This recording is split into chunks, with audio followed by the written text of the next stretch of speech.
हरे कृष्ण।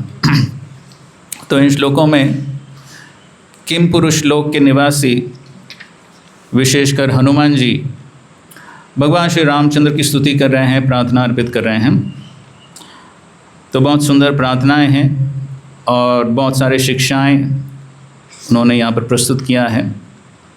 तो पिछले श्लोक और आज के श्लोक में हनुमान जी बता रहे हैं कि किन किन चीज़ों से भगवान संतुष्ट नहीं होते हैं और कैसे भगवान संतुष्ट होते हैं। तो ये विषय है इन दो श्लोकों का, पिछला श्लोक और आज के श्लोक में भी। तो पिछले श्लोक का भी अनुवाद हम पढ़ते हैं।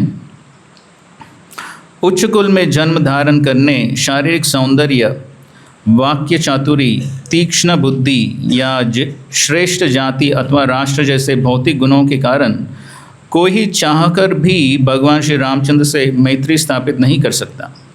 भगवान श्री रामचंद्र से मित्रता स्थापित करने के लिए इन गुणों की आवश्यकता नहीं है, अन्यथा भला हम असभ्य वनवासियों को बिना उच्च कुल में जन्म लिए तथा रूप रंग न होते हुए और भद्र पुरुषों की भांति बात कर सकने में सक्षम न होने पर भी अपने मित्रों के रूप में क्यों स्वीकार करते।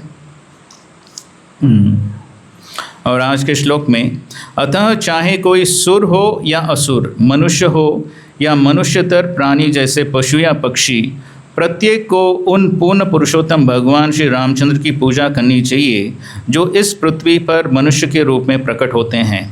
श्री भगवान की पूजा के लिए किसी कठोर तप या साधना की आवश्यकता नहीं है, क्योंकि वे अपने भक्त द्वारा समर्पित तुच्छ सेवा को भी स्वीकार करने वाले हैं। इस प्रकार से वे तुष्ट हो जाते हैं और उनके तुष्ट होते ही भक्त सफल हो जाता है। निस्संदेह श्री रामचंद्र जी अयोध्या के समस्त भक्तों को वैकुंठ धाम वापस ले गए। तो यहाँ पर बताया गया है, सुर असुर वाप्यथ वानरो नरः। तो कोई सुर हो सकता है, असुर हो सकता है, या अनरः, अनरः मनुष्य के अतिरिक्त जो नर नहीं है, मतलब पशु पक्षी इत्यादि, या नर मनुष्य। तो कोई भी व्यक्ति भगवान की पूजा कर सकता है, भक्ति कर सकता है। तो भक्ति करने के लिए किसी भौतिक योग्यता की ज़रूरत नहीं है। तो जैसे कि इस भौतिक जगत में अगर कोई भी सेवा करनी है तो कुछ योग्यता की ज़रूरत है। किसी को डॉक्टर बनना है तो मेडिकल एंट्रेंस पास करना अनिवार्य है, या इंजीनियर बनना है तो भी कुछ योग्यता है, लॉयर बनना है कुछ योग्यता है। तो हर एक चीज़ के लिए कुछ न कुछ योग्यता की ज़रूरत है। तो यहाँ पर हनुमान जी बता रहे हैं कि भक्ति करने के लिए क्या योग्यता नहीं है, कोई भौतिक योग्यता की ज़रूरत नहीं है भक्ति करने के लिए, जैसे पिछले श्लोक में भी बताया गया है। उच्च कुल में जन्म, शारीरिक सौंदर्य, वाक्य चतुरी इत्यादि। तो कोई भौतिक योग्यता की ज़रूरत नहीं है। क्यों? क्योंकि वास्तव में भगवान इन भौतिक योग्यताओं से प्रसन्न नहीं होते हैं, न तो भगवान की ज़रूरत है इन योग्यताओं की। यहाँ पर इस तात्पर्य में श्रील प्रभुपाद विशेषकर श्री चैतन्य महाप्रभु की कृपा के बारे में बता रहे हैं। तो श्री चैतन्य महाप्रभु की लीला में हम देखते हैं, जब श्री चैतन्य महाप्रभु अपने पार्षदों के साथ दिन रात श्रीवास आंगन में कीर्तन कर रहे थे, तो वहाँ पर एक ब्रह्मचारी थे, ब्राह्मण ब्रह्मचारी, जो बहुत उनकी तीव्र इच्छा थी श्री चैतन्य महाप्रभु कीर्तन को देखने के लिए। लेकिन श्री चैतन्य महाप्रभु का यह नियम था कि केवल उनके पार्षद ही उस कीर्तन में भाग ले सकते हैं, और कोई व्यक्ति नहीं।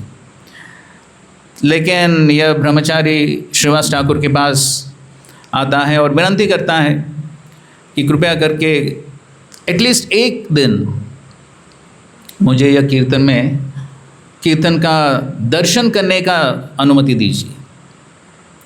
श्रीवास ठाकुर कहते हैं नहीं, अगर मैं अनुमति दूंगा तो चैतन्य महाप्रभु बहुत क्रोधित हो जाएंगे, मैं नहीं दे सकता। लेकिन फिर भी बार बार विनंती करने पर श्रीवास ठाकुर कहते ठीक है, अंदर आ जाओ, लेकिन कीर्तन को छुप कर देखना है। तो उनको कुछ जगह देते हैं और वहाँ से ये ब्रह्मचारी महाप्रभु का कीर्तन देखते हैं। तो उस समय श्री चैतन्य महाप्रभु स्वयं दरवाजे को अंदर से बंद कर देते थे ताकि बाहर का व्यक्ति कोई अंदर ना आए। और फिर महाप्रभु कीर्तन शुरू करते हैं। लेकिन कुछ ही समय के बाद श्री चैतन्य महाप्रभु क्रोध में आकर पूछते हैं कि ऐसा लग रहा है कि यहाँ पर कोई ऐसा व्यक्ति है जो यहाँ पर नहीं होना चाहिए, कौन है वो? तो श्रीवास ठाकुर कहते हैं हे भगवान, यहाँ पर तो केवल भक्ति है, कोई नास्तिक नहीं है यहाँ पर। ठीक है, महाप्रभु फिर से शुरू करते हैं। तो कुछ समय के बाद फिर से महाप्रभु पूछते हैं ऐसा लग रहा है कि यहाँ पर कोई व्यक्ति है जो नहीं होना चाहिए। तो तब श्रीवास ठाकुर कहते हैं भगवान, यहाँ पर केवल एक ब्रह्मचारी है, ब्राह्मण ब्रह्मचारी है जो बहुत तपस्या करता है, तपस्वी है, हर दिन केवल दूध पीता है, कुछ फल खाता है और कुछ नहीं। तो यह सुनकर श्री चैतन्य महाप्रभु क्रोधित होकर कहते हैं कि निकाल दो उसको यहाँ से। तो वो ब्रह्मचारी डर के मारे धीरे धीरे बाहर जाता है। लेकिन बाहर जाते समय वो सोचता है कि मैं कितना भाग्यशाली हूँ कि कम से कम कुछ समय के लिए भगवान का सुंदर कीर्तन देखने को मिला।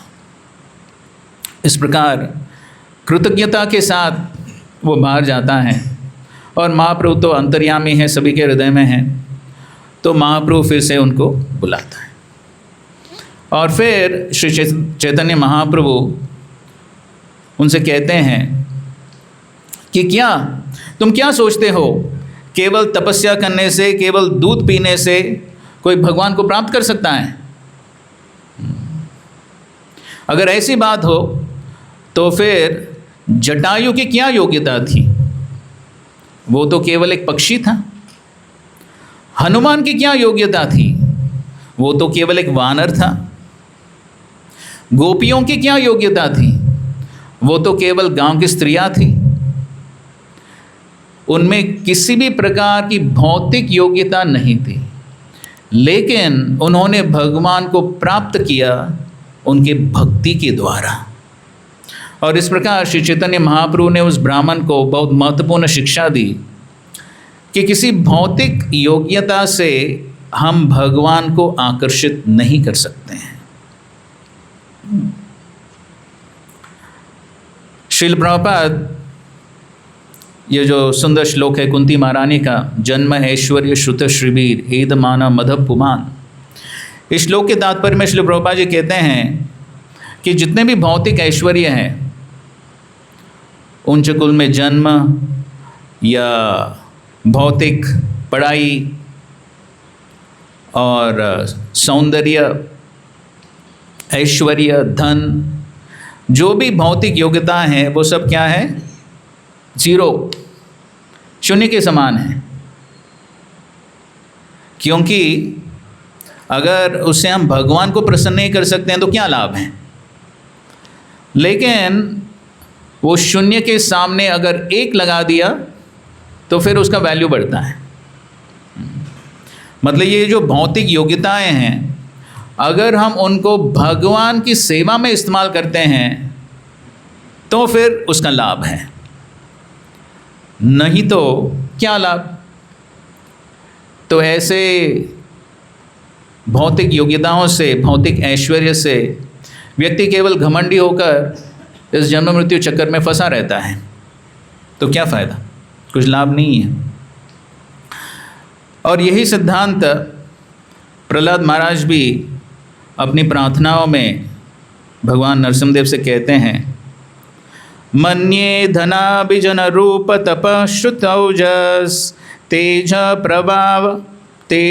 प्रभाव बल पौरुष बुद्धि योग नाराधनाय हि भवन्ति परस्य पुंसो भक्त्या तुतोष भगवान गजयूथ पाया। तो प्रहलाद महाराज कहते हैं, मन्ये, मैं मानता हूँ, मैं सोचता हूँ, धन अभिजन, अभिजन का मतलब है एक उच्च कुल में जन्म, रूप तपह, श्रुत, श्रुत का मतलब है वैदिक ज्ञान को प्राप्त करना, ओजस तेज प्रभव बल। तो ये सब जितने भी भौतिक योग्यताएं हैं, इन सारी चीज़ों से न आराधना, अगर इन चीज़ों से भगवान की आराधना नहीं किया जाता है तो क्या फ़ायदा। लेकिन भगवान कैसे संतुष्ट होते हैं? भक्त्या तुतोष, भक्ति, केवल भक्ति के द्वारा भगवान संतुष्ट होते हैं। जिस प्रकार गजयुत पाय, गजेंद्र, जिस प्रकार गजेंद्र ने, वो तो केवल हाथी था, हाथी तो तमोगुण में माना जाता है, लेकिन फिर भी उन्होंने भगवान को संतुष्ट किया अपनी भक्ति के द्वारा। तो इस प्रकार हम देख सकते हैं, जय श्री कृष्ण, हम देख सकते हैं कि कोई व्यक्ति बहुत, ये सब भौतिक योग्यताएं हो सकते हैं, लेकिन अगर इन चीज़ों को भगवान की सेवा में इस्तेमाल नहीं करता है तो फिर इनका कोई लाभ नहीं है। जैसे कि हम देखते हैं श्री चैतन्य महाप्रभु की लीला में सार्वभौम भट्टाचार्य बहुत बड़े विद्वान थे, इतना विद्वान थे कि उस समय के बड़े बड़े सन्यासी भी उनसे शिक्षा प्राप्त करने के लिए आते थे। लेकिन ऐसे सार्वभौम भट्टाचार्य, जब श्री चैतन्य महाप्रभु, हम जानते हैं किस प्रकार जगन्नाथ जी का दर्शन करने के बाद महाप्रभु मूर्छित हो जाते हैं और फिर सार्वभौम भट्टाचार्य उनको अपना घर लेकर जाते हैं, और वहाँ पर फिर बाद में भक्त लोग आते हैं और गोपीनाथ आचार्य और सार्वभौम भट्टाचार्य के बीच में वार्तालाप होता है। तो उस समय सार्वभौम भट्टाचार्य कह रहे थे कि ये नवयुवक सन्यासी हैं, ये अपने सन्यास व्रतों को कैसे पालन कर पाएगा, कुछ वैदिक ज्ञान नहीं है, तो इसलिए मैं इनको वेदांत सिखाता हूँ। तो गोपीनाथ आचार्य कहते हैं कि आप इनको वेदांत क्या सिखाएंगे, ये तो स्वयं भगवान है, सारे वैदिक ज्ञान का स्रोत यही है। तो सार्वभौम भट्टाचार्य स्वयं अपने आंखों के सामने भगवान को देख रहे हैं, लेकिन फिर भी भगवान को पहचान नहीं पाए। तो लोग पूछते हैं कि भगवान कहाँ हैं, दिखाओ। महत्वपूर्ण प्रश्न यह है कि क्या अगर भगवान स्वयं आंखों के सामने आते भी तो क्या पहचान सकेंगे? नाहम प्रकाश सर्वस्य योगमाय समावृता, क्योंकि जब तक भगवान अपने आप को रिवील नहीं करते हैं, अपने आप को प्रकट नहीं करते हैं, तब तक हम पहचान नहीं सकते हैं। तो यही सार्वभौम भट्टाचार्य का वही उदाहरण है, स्वयं भगवान सामने हैं, पहचान नहीं पाए। जब स्वयं भगवान कृष्ण यहाँ पर लीला कर रहे थे, कितने सारे लोगों ने उनको देखा। दुर्योधन ने देखा, लेकिन क्या किया, बंदी बनाने का प्रयास किया। उसी प्रकार कितने सारे असुरों ने देखा, मारने का प्रयास किया। पौंड्रक ने देखा, पौंड्रक ने कहा कि ये तो नकली भगवान है, मैं असली भगवान हूँ। तो देखिए, देखने से क्या मिलता है। तो इसलिए प्रभुपाद जी अक्सर कहते थे कि ये आंखें अपूर्ण हैं, इन आंखों पर विश्वास कैसे कर सकते हैं। तो इसलिए ये बहुत महत्वपूर्ण है कि भगवान को पहचानने का तरीका क्या है, समझने का तरीका क्या है, वो जानना ज़रूरी है। तो इसलिए उस समय गोपीनाथ आचार्य ब्रह्मा जी का इस श्लोक को कोट करते हैं। अथापि ते देव पदाम्बुजद्वय प्रसाद लेशानुगृहीत एव हि जानाति तत्वं भगवन् महिम्नो न चान्यमेकोऽपि चिरं विचिन्वन्। तो कहते हैं कि अगर भगवान को समझना है तो क्या चाहिए? प्रसाद लेशानुगृहीत एव हि, थोड़ी सी प्रसाद, कृपा, भगवान की कृपा चाहिए। नहीं तो केवल मनोधर्म के द्वारा चिरम विचिन्वन, बहुत लंबे समय तक भी अगर व्यक्ति भगवान कौन है, भगवान क्या है, इस पर विचार करने से, मेंटल स्पेक्यूलेशन के द्वारा कोई समझ नहीं पाएगा। लेकिन अगर भगवान को तत्वतः समझना है तो किस चीज़ की ज़रूरत है? प्रसाद लेशानुगृहीत एव हि, तभी हम समझ सकते हैं। तो भक्ति का यही मतलब है। भक्ति का मतलब है, जैसे कि इस श्लोक में बताया गया है, कि जब भगवान संतुष्ट हो जाएंगे तब एक भक्त का जीवन सफल हो जाएगा। तो यहाँ पर बताया गया है सर्वात्मना, सर्वात्मना, हृदय से, अगर हृदय से भक्ति भाव से कोई भजेत, भजेत पूजा करता है, किनकी पूजा? रामम, रामम, भगवान श्री रामचंद्र, तात्पर्य में श्रील प्रभुपाद जी रामचंद्र, कृष्ण, चैतन्य महाप्रभु सभी का नाम ले रहे हैं। और सभी को कंबाइन करना है तो षड्भुज रूप, सब तीनों का एक साथ हो जाएगा। तो भजेत रामम, तो हालांकि वही रामचंद्र अभी मनुज आकृतिम, मनुष्य रूप में प्रकट हुए हैं, लेकिन साधारण मनुष्य नहीं है, मनुष्य रूप में प्रकट हुए। लेकिन कौन है? हालांकि मनुष्य रूप में प्रकट हुए हैं, लेकिन कौन है? हरि, हरि, पूर्ण पुरुषोत्तम भगवान हरि है। और अगर कोई इस प्रकार पूछता है, पूजा करता है भगवान रामचंद्र का, तो क्या होता है? सुकृतज्ञम, सुकृतज्ञम, सु मतलब बहुत आसानी से भगवान कृतज्ञ हो जाते हैं। इसी को श्रील प्रभुपाद अनुवाद में ही इसका विश्लेषण करते हैं। इस पॉइंट को श्रील प्रभुपाद तात्पर्य में इतना विश्लेषण नहीं करते हैं, लेकिन अनुवाद में ही विश्लेषण करते हैं। अनुवाद में ही प्रभुपाद जी कहते हैं, श्री भगवान की पूजा के लिए किसी कठोर तप या साधना की आवश्यकता नहीं है, क्योंकि वे अपने भक्त द्वारा समर्पित तुच्छ सेवा को भी स्वीकार करने वाले हैं। इस प्रकार से वे तुष्ट हो जाते हैं और उनके तुष्ट होते ही भक्त सफल हो जाता है। तो यहाँ पर श्लोक में शब्द क्या है? सुकृतज्ञम, बहुत आसानी से भगवान संतुष्ट हो जाते हैं और भक्तों के प्रति कृतज्ञ हो जाते हैं। थोड़ी सी सेवा, भगवान रामचंद्र के लीला में हम सब जानते ही हैं, वो गिलहरी, तुच्छ सेवा, लेकिन फिर भी भगवान संतुष्ट हुए, हनुमान जी से भी संतुष्ट हुए और गिलहरी से भी संतुष्ट हुए।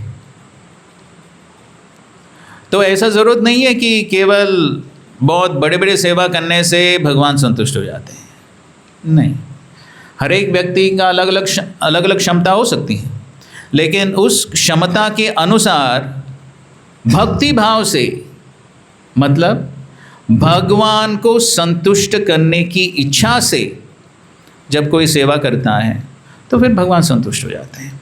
चैतन्य महाप्रभु की लीला में हम देखते हैं, दुखी श्रीवास ठाकुर के घर में साधारण नौकरानी थी, लेकिन फिर भी क्योंकि भक्ति से श्री चैतन्य महाप्रभु को संतुष्ट करने की इच्छा से अभिषेक के टाइम वो गंगा जल ला रही थी।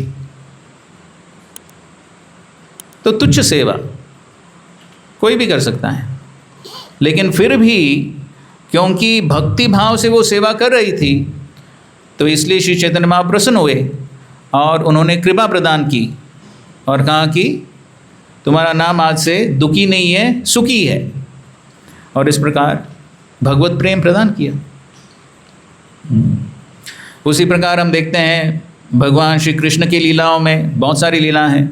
प्रसिद्ध लीला हम जानते हैं कि किस प्रकार वो फल बेचने वाली स्त्री भगवान को प्रेम से फल दे दिया, तो फिर भगवान संतुष्ट हुए और फिर उनका जो टोकरी है सारे हीरे मणियों से भर गया। तो इसलिए भगवान कहते हैं कि मुझे संतुष्ट करना बहुत आसान है, कुछ मुश्किल चीज़ नहीं है। भगवद गीता में भगवान क्या बताते हैं? पत्रम पुष्पम फलम तोयम यो मे भक्त्या प्रयच्छति तदहम भक्ति उपरितम अश्नामि प्रयतात्मना। तो भगवान बहुत आसान है संतुष्ट करना भगवान का। तो इसलिए कोई यह नहीं कह सकता है कि मैं भगवान को संतुष्ट नहीं कर सकता हूँ क्योंकि ये कारण है। नहीं, ऐसा कुछ कारण नहीं हो सकता है, क्योंकि उनको संतुष्ट करना बहुत आसान है। लेकिन अपनी क्षमता के अनुसार पूरे प्रयास से भगवान को संतुष्ट करना जरूरी है। तो प्रभुपाद जी लेक्चर्स में कहते हैं कि अगर कोई धनवान व्यक्ति है, भगवान को पूरी कचौरी सब कुछ ऑफर कर सकता है, लेकिन सोचता है नहीं, भगवान को केवल पत्रम पुष्पम और पूरी कचौरी खुद के लिए। प्रभुपाद जी कहते इस प्रकार चीटिंग नहीं चलेगा। अगर कोई इस प्रकार चीटिंग करने का प्रयास करेंगे तो फिर भगवान तो उसे कई गुना ज़्यादा चीटिंग करेंगे। लेकिन भगवान ये सिद्धांत बता रहे हैं कि किसी भी अवस्था में हम भगवान को संतुष्ट कर सकते हैं, कुछ ऐश्वर्य हो या न हो, किसी भी परिस्थिति में हम भगवान को संतुष्ट कर सकते हैं। लेकिन भावना क्या है वो महत्वपूर्ण है। तो इसलिए हरिभक्ति सुधोदय में श्रील प्रभुपाद जी अक्सर ये श्लोक कोट करते थे। कहा गया है, भगवत भक्तिहीनस्य जाति शास्त्रम जपस्तपः अप्राणस्य देहस्य मंडनम लोकरंजनम। तो बताया गया भगवत भक्तिहीनस्य, अगर भगवत भक्ति नहीं है तो जाति शास्त्रम जप तप ये सब जो भी ऐश्वर्य हैं ये सब कैसा है? अप्राणस्य देहस्य, अगर देह जिस शरीर में प्राण ही नहीं है, मतलब मृत शरीर, अगर उसको बहुत सुंदर तरीके से कोई व्यक्ति सजाता है तो क्या लाभ मिलने वाला है? केवल क्या होगा? लोकरंजनम। हो सकता है कि बाकी के लोग कहेंगे बहुत सुंदर तरीके से सजा है, फायदा क्या है? वो व्यक्ति तो मरा हुआ है, उसको क्या लाभ मिलेगा? और देखने वाले भी देखकर क्या लाभ मिलेगा उनको? तो इसलिए तो ये सब भौतिक ऐश्वर्य जो है, भक्ति के बिना कुछ लाभ नहीं है। तो इसलिए महत्वपूर्ण सिद्धांत यह है कि अगर कुछ ऐश्वर्य है, किसी के पास सौंदर्य है, किसी के पास धन है, किसी के पास विद्वत्ता है, अगर कुछ भी ऐश्वर्य है तो हमें क्या सोचना है? जैसे भगवद गीता में भगवान बताते हैं, बलम बलवताम अहम तेजस तेजस्विनाम अहम बुद्धिर बुद्धिमताम अस्मि। तो भगवान कहते हैं अगर कोई किसी के पास बुद्धि है तो मैं ही वो बुद्धि दिया हूँ, अगर किसी के पास बल है तो मैंने ही दिया वो बल। तो अगर किसी के पास कुछ ऐश्वर्य है तो फिर हमें समझना है कि यह ऐश्वर्य भगवान ने ही दिया है और इसलिए भगवान की सेवा में इस्तेमाल करनी चाहिए। अगर भगवान की सेवा में इस्तेमाल नहीं करेंगे तो फिर वो केवल शून्य के समान है, जीरो। तो इस प्रकार अगर हम भगवान की सेवा में सब ऐश्वर्य को इस्तेमाल करेंगे, सो दैट इज़ परफेक्शन। तो इसलिए प्रहलाद महाराज कहते हैं कि वास्तव में भगवान को कुछ सेवा की आवश्यकता नहीं है। भगवान तो लक्ष्मीपति है, किस चीज़ की आवश्यकता है? कुछ चीज़ की आवश्यकता नहीं है। और स्पेशली हमारे जैसे तुच्छ जीव, कलयुग के जीव, ऐसे जीवों से भगवान क्या क्या ले सकते हैं? हाँ, तो इसलिए प्रहलाद महाराज कहते हैं, नैवात्मन प्रभुरयम निजलाभ पूर्णो मानम जनेद विदुषा करुणो वृणीते यद्यज्जने भगवते विदधीत मानम तच्चात्मनि प्रतिमुखस्य यथा मुखश्री। तो कहते हैं भगवान नैव आत्मन प्रभु निजलाभ पूर्णो।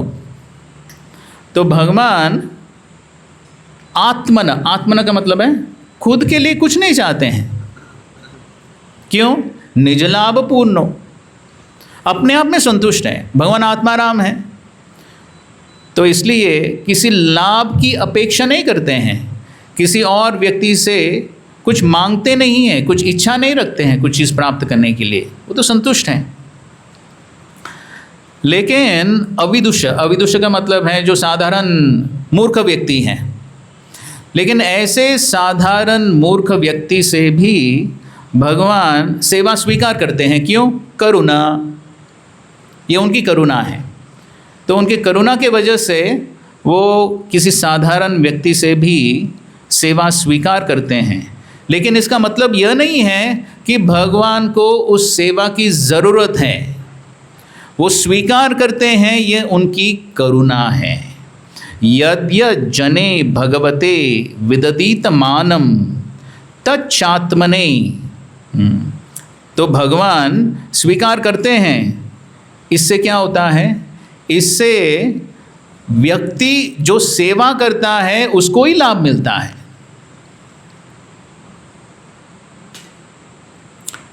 और व्यक्ति संतुष्ट होता है क्योंकि भगवान संतुष्ट हो जाते हैं।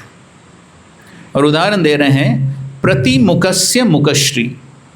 तो अगर हम मुख को सजाएंगे तो मुख का जो प्रतिबिंब है वो अपने आप सज जाता है। तो उसी प्रकार अगर हम भगवान को संतुष्ट करेंगे अपने सेवा से तो हम अपने आप संतुष्ट हो जाएंगे। ये तरीका है संतुष्टि प्राप्त करने की। तो जितना हम प्रयास करते हैं खुद संतुष्ट होने के लिए, उतना हम संतुष्ट नहीं होंगे। ये विज्ञान है, साइंस है ये। तो सभी लोग प्रयास करते हैं खुद संतुष्ट होने के लिए, लेकिन क्या संतुष्ट होते हैं? नहीं होते हैं। भक्ति में भी वही सिद्धांत है। तो बद्ध अवस्था में हम हमेशा क्या सोचते हैं? मैं कैसे संतुष्ट हो जाऊं। तो जब हम जप करते हैं तभी भी हम सोचते हैं क्या इस जप से मैं संतुष्ट हो जाऊं। नहीं, जप में कुछ रुचि नहीं है। ठीक है, रुचि नहीं है, इसका मतलब क्या है? इसका मतलब मैं कुछ रुचि चाहता हूं। नहीं, ये तरीका नहीं है। भक्ति में भगवान कैसे संतुष्ट हो जाएंगे वो हमें सोचना है।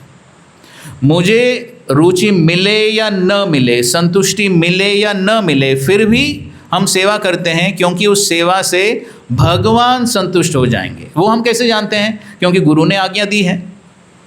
क्योंकि गुरु ने आज्ञा दी है, जो भगवान के प्रतिनिधि हैं, फिर उनको संतुष्ट करने से भगवान संतुष्ट हो जाएंगे। मैं संतुष्ट हो या न हो, ये सिद्धांत है। संतुष्ट होने का ये सिद्धांत है। बद्ध अवस्था में हम हमेशा यह सोचते हैं कि मैं कैसे संतुष्ट हो जाऊं।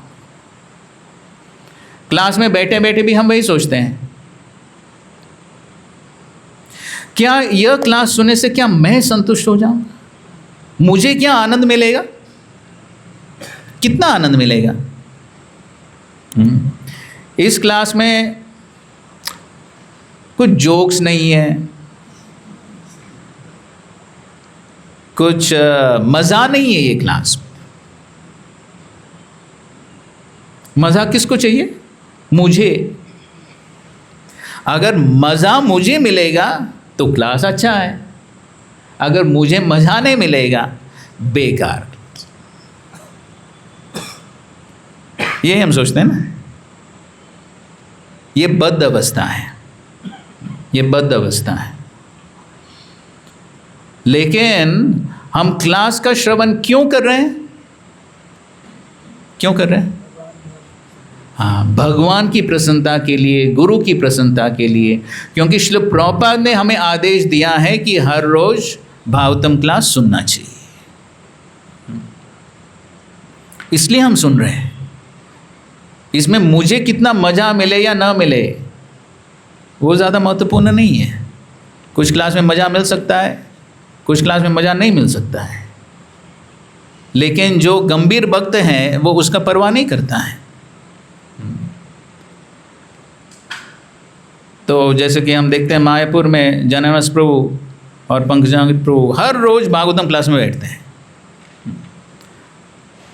वक्ता कितना भी जूनियर क्यों ना हो, हर रोज बैठते हैं। तो किसी भक्त ने पूछा, प्रभु जी आप इस प्रकार हर रोज क्यों बैठते हो? तो प्रभु जी ने बहुत सरल उत्तर दिया, क्योंकि प्रभुपाद जी चाहते हैं। जैसे महाजन प्रभु भी हर रोज आते हैं क्लास में। हाँ, महाजनो ये नगता सपंता।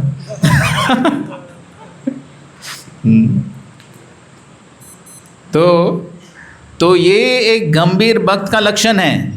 हाँ, मुझे मज़ा मिले या ना मिले, मुझे आनंद मिले या ना मिले, जप में आनंद मिले या ना मिले, सेवा में आनंद मिले या ना मिले, लेकिन फिर भी जब भगवान की संतुष्टि के लिए, वैष्णव की संतुष्टि के लिए, गुरु की संतुष्टि के लिए जब वो सेवा करते हैं तो उससे भगवान प्रसन्न होते हैं। और जब भगवान प्रसन्न होते हैं तो फिर हम अपने आप संतुष्ट हो जाएंगे। ये तरीका है। और जितना हम सोचेंगे मुझे क्या मिलेगा, मुझे क्या मिलेगा, कुछ नहीं मिलेगा। हाँ, कुछ नहीं मिलेगा।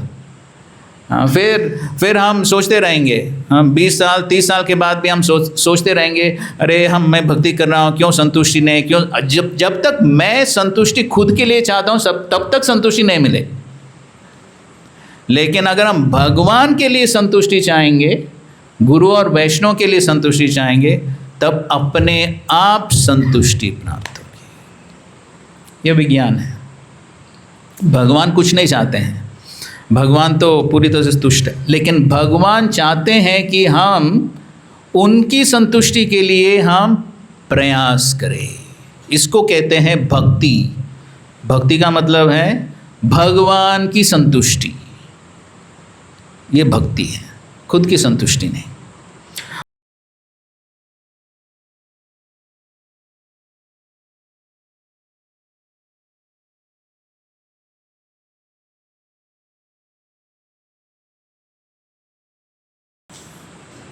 तो श्रीमती रुक्मिणी देवी श्रीमती राधा रानी का ही एक विस्तार है। जितने भी लक्ष्मियां हैं वो सब श्रीमती राधा रानी भगवान का अंतरंग शक्ति का ही विस्तार है। तो इसलिए श्रीमती रुक्मिणी देवी वो तो नित्य रूप से भगवान की पटरानी है द्वारका में। लेकिन हम जानते हैं कि किस प्रकार ये लीला हम जानते हैं, सुना ही होगा। तो जब रुक्मिणी देवी उनके पिता के महल में बहुत सारे साधु संत आते थे और वो भगवान का गुणगान करते थे, तो उनसे रुक्मिणी देवी ने उनसे श्रवण किया भगवान की महिमा, और श्रवण करके फिर भगवान के प्रति उनका आकर्षण बढ़ी। ऑफ कोर्स ये तो एक लीला के दौरान है, वो तो नित्य संबंध है उनका। और फिर रुक्मिणी देवी ने सोचा कि मैं केवल भगवान श्री कृष्ण से ही विवाह करूंगी। और उसी प्रकार जब भगवान कृष्ण रुक्मिणी देवी के सद्गुणों के बारे में सुनते हैं तो फिर भगवान भी सोचते हैं कि मैं केवल रुक्मिणी देवी से ही विवाह करूंगा। इस प्रकार भगवान भी सोचते हैं। लेकिन रुक्मिणी के जो बड़े भाई थे वो भगवान से ईर्ष्या करते थे, तो इसलिए उन्होंने तय किया कि उनका बहन रुक्मिणी की शादी किससे होगा? शिशुपाल से। तो हालांकि उनके पिता भीष्मक राजा और उनकी माता वो नहीं चाहते थे, लेकिन फिर भी क्योंकि रुक्मी सबसे बड़े बेटे थे तो इसलिए फिर मानना पड़ा उनको। और फिर जब रुक्मिणी को पता चला तो वो तो बहुत दुखी हुई, और तभी उन्होंने एक बहुत सुंदर पत्र लिखकर एक ब्राह्मण के साथ भेजा भगवान। तो ये पत्र जो है, जो रुक्मिणी माता भगवान को लिखती हैं, तो इसमें बहुत सुंदर तत्वज्ञान है, फिलॉसफी है, सिद्धांत हैं जो भक्तों के लिए बहुत महत्वपूर्ण है। तो हम इस पत्र के 2 श्लोकों को पढ़ेंगे, पहला श्लोक और आखिरी श्लोक। बाकी के श्लोक क्योंकि समय कम है, नहीं तो सब श्लोक हम पढ़ सकते हैं, लेकिन ये पहला श्लोक और आखिरी का श्लोक बहुत महत्वपूर्ण है। बीच में रुक्मिणी माता वो प्लान बताती हैं कि कैसे भगवान उनको अपहरण कर सकते हैं, लेकिन पहला श्लोक और लास्ट का जो श्लोक है इसमें बहुत सुंदर तत्वज्ञान है। तो इसको दिखा सकते हैं या टाइम लगे? तो 10th canto 52nd chapter text 37। हाँ 37 आगे। ओके ठीक है, हम साथ में उच्चारण करेंगे। श्री रुक्मिणी उवाच, अच्छा ठीक। श्रुत्वा गुणान् भुवन सुंदर शृण्वतां ते,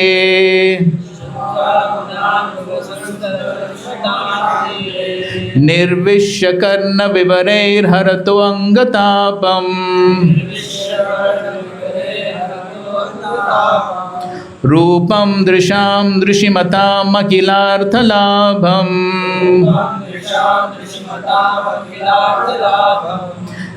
त्वय्यच्युता विशति चित्तम् अपत्रपं मे।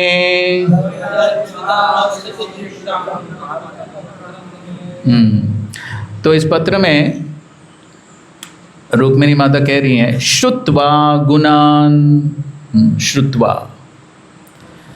तो कह रही कि मैंने सुना। तो ये श्रवणम जो है ये अत्यंत महत्वपूर्ण है। रुक्मिणी माता ने भगवान को देखा नहीं, कभी देखा नहीं, केवल क्या किया? सुना। तो केवल सुनने से इतना आकर्षण उत्पन्न हुआ। तो इसलिए प्रभुपाद जी बार बार वही कहते हैं, देखने पर इतना जोर क्यों लगाते हो? मुझे देखना चाहिए नहीं, श्रवणम जो है और ज़्यादा महत्वपूर्ण है। तो उसी प्रकार हम देखते हैं जो याज्ञिक ब्राह्मण की पत्नियां, उन्होंने भी कभी भगवान को देखा नहीं था, केवल व्रजवासियों से कृष्ण के बारे में सुना था, लेकिन वो भी भगवान से इतने आकर्षित हुए, बहुत आतुर थे भगवान का दर्शन करने के लिए। उसी प्रकार यहाँ पर भी रुक्मिणी माता ने कभी देखा नहीं, केवल श्रवण करने से इतनी उत्कंठा और आकर्षण भगवान के प्रति। तो बता रही कि श्रुत्वा गुणान भुवन सुंदर, भुवन सुंदर भगवान, तीनों लोकों में भगवान से और सुंदर व्यक्ति कौन हो सकता है? भुवन सुंदर शृण्वतां ते। तो निर्विश्य कर्ण विवरैर, तो अगर कोई सुनता है भगवान के बारे में, शृण्वताम, अगर कोई भगवान के बारे में कर्ण विवरई, इन कर्ण छिद्रों से अगर कोई सुनता है, श्रवण करता है, तो उसका परिणाम क्या होगा? हर तो अंगतापम, अंगतापम जो भी ताप है, जो भी क्लेश है, वो सब क्या होगा? हर तो भगवान हर लेंगे सारे क्लेश। तो शुद्ध भक्ति का ये पहला लक्षण है भक्ति रसामृत सिंधु में, क्लेशाग्नि। तो जितने भी क्लेश है सब समाप्त हो जाएंगे जब हम भगवान की भक्ति करेंगे, भगवान की कथा सुनेंगे, श्रवणम करेंगे, भगवान का दर्शन करेंगे। तो फिर हर तो अंग तापम रूपम दृशाम दृशिमताम। तो अगर ये दृष्टि या आँख जो है, आँखों की परिपूर्णता क्या है? भगवान का दर्शन करना, ये आँखों की परिपूर्णता है। तो इसलिए कहते हैं कि रूपम दृशाम दृशिमताम अखिलार्थ लाभम। तो सारे इच्छाएं पूरी तरह से पूर्ण हो जाएगी अगर हम इस प्रकार भगवान की भक्ति करेंगे तो इसलिए वो कहते हैं त्वयि अच्युत आविष्ट चित्तम अपत्रपम में। तो इसलिए वो कहते हैं कि मैंने मेरा निर्लज मन को केवल आपके ऊपर, आपके चरण कमलों के ऊपर स्थिर किया है। त्वयि अच्युत आविशति। तो मेरे मन में केवल आपका जो सुंदर दृश्य है वही दृश्य मेरे मन में प्रवेश करता है, या मैंने मेरे मन को केवल आपके ऊपर स्थिर किया है। तो इस प्रकार मन को भगवान के ऊपर स्थिर करना यह अत्यंत आवश्यक है। भक्ति में जितने भी विधि विधान हैं, रूल्स एंड रेगुलेशंस, सभी का उद्देश्य क्या है? स्मर्तव्य सततम विष्णु विस्मर्तव्य न जातुचित सर्वे विधि निषेधास्योर एतयोर एव किंकरः। तो सभी विधि विधानों का मुख्य लक्ष्य क्या है? भगवान को स्मरण करना और भगवान को नहीं भूलना। येन केन प्रकारेण मन कृष्ण निवेशयेत। किसी न किसी प्रकार से मन को भगवान के ऊपर केंद्रित करना, ये भक्ति का लक्ष्य है। तो इसलिए जब हम भक्ति में सेवा करते हैं, कोई भी सेवा हो, जप करना, श्रवण करना, बुक डिस्ट्रीब्यूशन करना, जो भी सेवा हो, तो जब हम वो सेवा करते हैं, मन को भगवान के ऊपर केंद्रित करना या इस लक्ष्य को अपने मन में रखना कि मैं ये सेवा किसके लिए कर रहा हूँ, उस सही चेतना के साथ वो सेवा करना ये अत्यंत आवश्यक है। ऐसा नहीं केवल एक यांत्रिक रूप से, मैकेनिकली। अगर केवल यांत्रिक रूप से हम कोई भी सेवा करेंगे तो उसमें कुछ भक्ति भाव नहीं हो। लेकिन भगवान क्या चाहते हैं? भक्ति चाहते हैं, प्रेम चाहते हैं। तो एटलीस्ट हमें यह सोचना चाहिए कि मैं ये सेवा भगवान की प्रसन्नता के लिए कर रहा हूँ। इस चेतना के साथ, जब उस चेतना के साथ हम सेवा करेंगे भगवान की संतुष्टि के लिए, फिर वो सेवा में क्वालिटी आएगी भगवान की संतुष्टि के लिए। अगर हम वो चेतना से नहीं करेंगे तो फिर किसी न किसी प्रकार से ख़त्म करो, उस चेतना के साथ करेंगे तो फिर वो भक्ति नहीं है। तो इसलिए मन को, हालांकि मन बहुत चंचल है, चंचलम ही मन कृष्ण, लेकिन फिर भी भगवान क्या कहते हैं? अभ्यासेन तु कौन्तेय वैराग्य। ये अभ्यास करना, मन को खींचकर भगवान के ऊपर केंद्रित करना बार बार, ये अत्यंत आवश्यक है। तो रुक्मिणी माता सिखा रही हैं कि किस प्रकार उनका जो मन जो है पूरी तरह से भगवान के ऊपर केंद्रित है, और इसलिए केवल और केवल भगवान को चाहती हैं। और इस पत्र का जो आखिरी श्लोक है,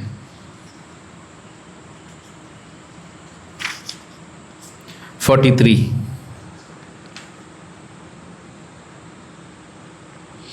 इसमें कहती हैं, यस्यांग्रि पंकज रजस्नपनम महांतो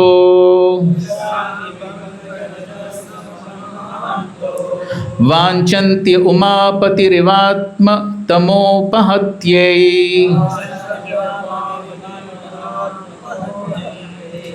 यर्यम्बुजाक्ष न लभेय भवत्प्रसादम् जय्यामसुन्व्रतकृशान् शतजन्मभिः स्यात्।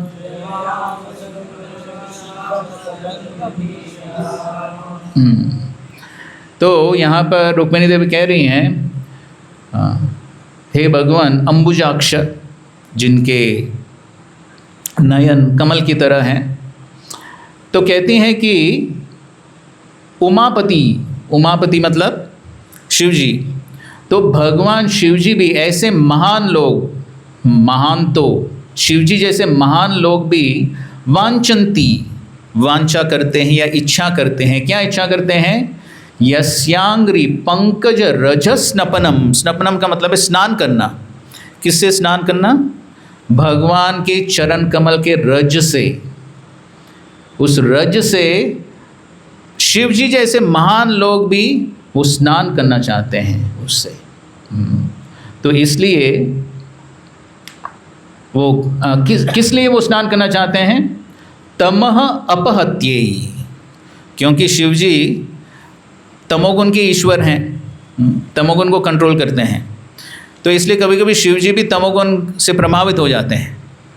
तो इसलिए उस तमोगुण के प्रभाव से मुक्त होने के लिए वो भगवान के चरण कमल के रज से स्नान करना चाहते हैं।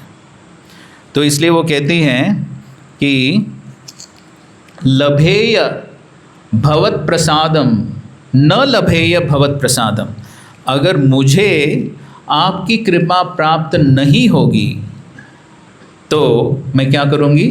जय्याम असुन, मैं मेरे प्राणों को त्याग दूंगी।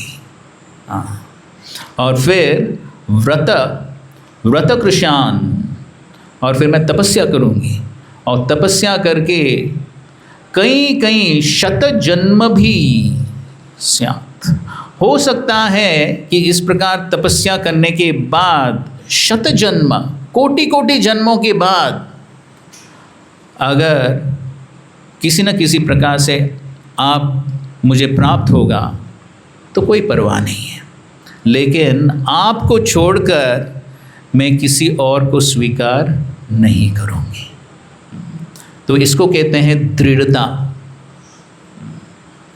तो कभी कभी भक्त लोग भी सोचते हैं कि अभी 5 साल हो गया, 10 साल हो गया भक्ति करके, क्या कुछ प्रेम के लक्षण प्रकट नहीं हो रहे?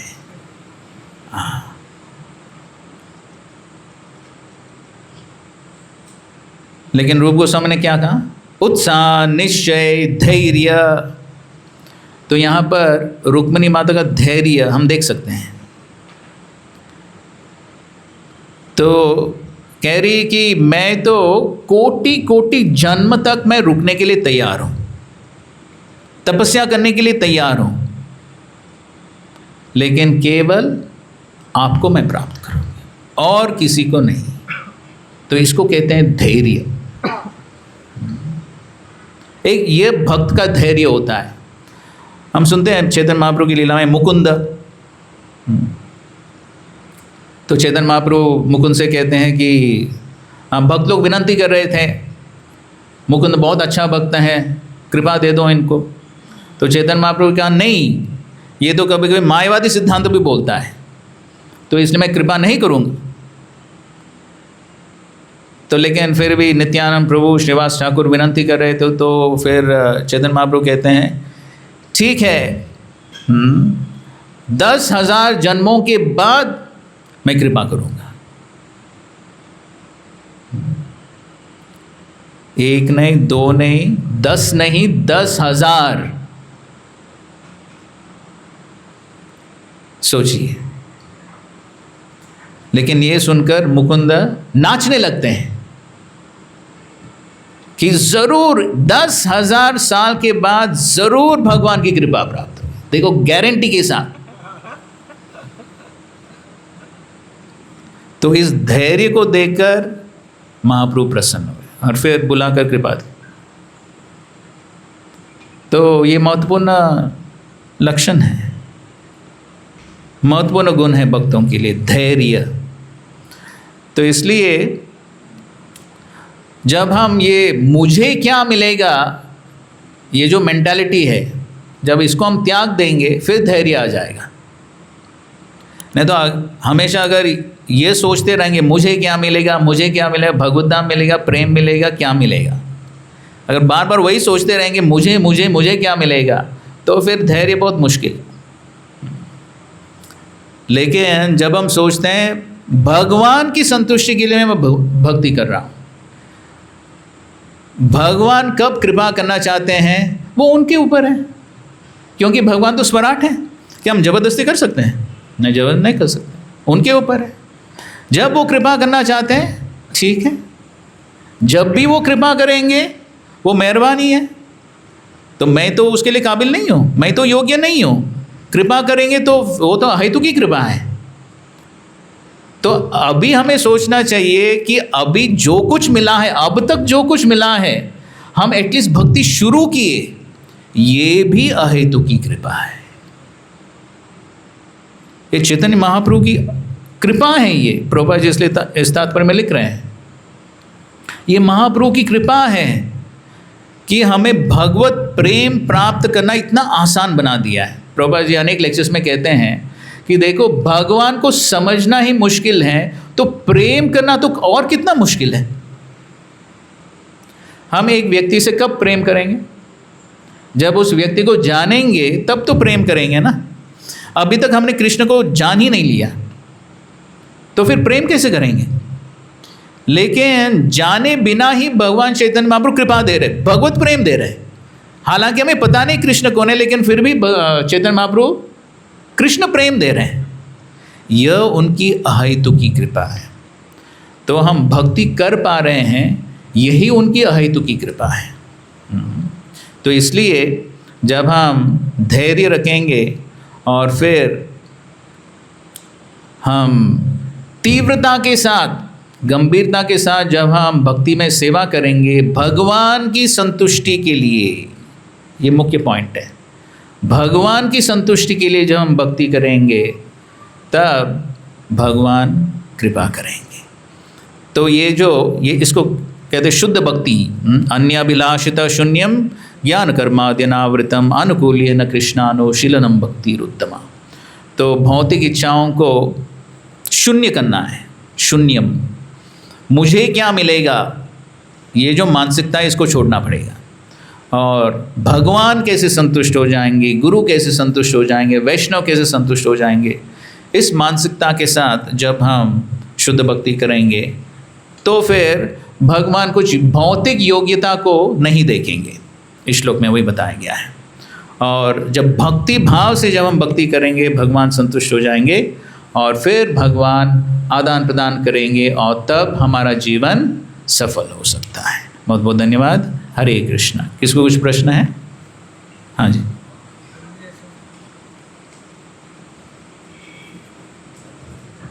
जैसे आपने कहा कि जो सार्वभौम भट्टाचार्य थे भगवान सामने थे तो उनको नहीं देख पाए, उनकी योग्यता नहीं थी।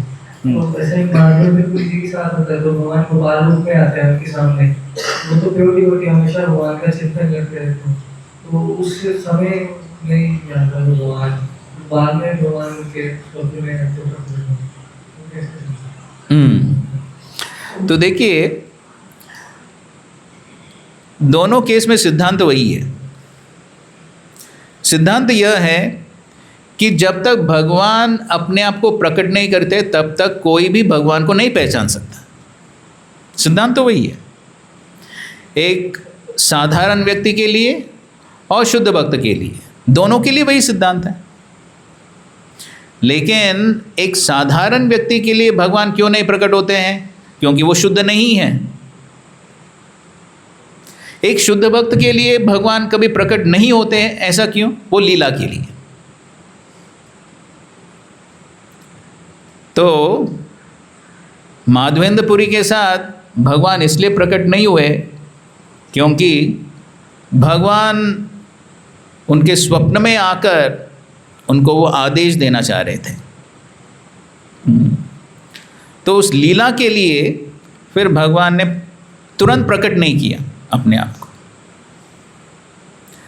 क्योंकि अगर डायरेक्टली अगर भगवान ग्वाल बाल के रूप में प्रकट होते माधवेंद्रपुरी के सामने, तो फिर माधवेंद्रपुरी तुरंत मूर्छित हो जाएंगे वहीं पर भगवान को देखकर। और फिर जो आगे की जो लीला है जो भगवान चाहते हैं, हाँ, वो नहीं हो पाई। तो इसलिए भगवान वो लीला को प्रकट करने के लिए फिर तुरंत प्रकट नहीं करते। तो भगवान का कुछ उद्देश्य होता है जो भी वो करते हैं। ठीक। और कोई? हाँ जी।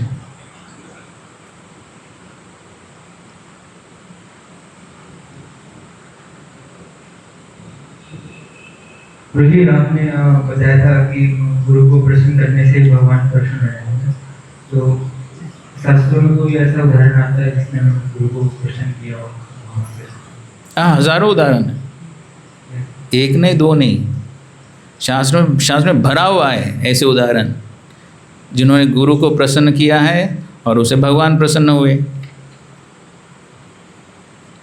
कोई बता सकता है कुछ उदाहरण? हाँ, ठीक है, शबरी ने गुरु का आज्ञा का पालन किया तो इसलिए भगवान रामचंद्र का दर्शन हुआ। हाँ, ध्रुव महाराज, उन्होंने नारद मुनि के आदेशों को पालन किया। ईश्वरपुरी और प्रहलाद महाराज और हमारे श्रील प्रभुपाद। उदाहरण की क्या कमी है? बहुत सारे उदाहरण इस सिद्धांत को स्थापित। और गुरु जी, जैसे अभी बता रहे थे कि हमें जो भी सेवाएं करनी चाहिए वो मतलब गुरु की प्रसन्नता के लिए करनी चाहिए, उसमें अपना मजा नहीं ढूंढना चाहिए। तो जैसे हम सेवाएं करते हैं तो उसमें फिर मोटिवेशन मतलब उत्साहित कैसे है, क्योंकि हमें तो कुछ उसमें मिल नहीं रहा। हाँ, तो मोटिवेशन, प्रेरणा वही है, भगवान की प्रसन्नता। तो देखिए, जैसे कि कोई जैसे ये उदाहरण दिया जाता है, जैसे माँ है, तो जो छोटा बच्चा होता है वो रात में उठ जाता है, रोता है, तो माँ को भी उठना पड़ता है और बच्चे के लिए सेवा करना पड़ता है। तो माँ क्यों करती है? क्या मिलेगा माँ को? माँ कह सकती है ना, अरे बेकार बच्चा है, छोड़ दो इसको, कह सकती है ना। तो माँ क्यों सेवा करती है? हाँ, प्रेम। तो हम क्या चाहते हैं? हम भक्ति क्यों कर रहे हैं? हम क्या चाहते हैं?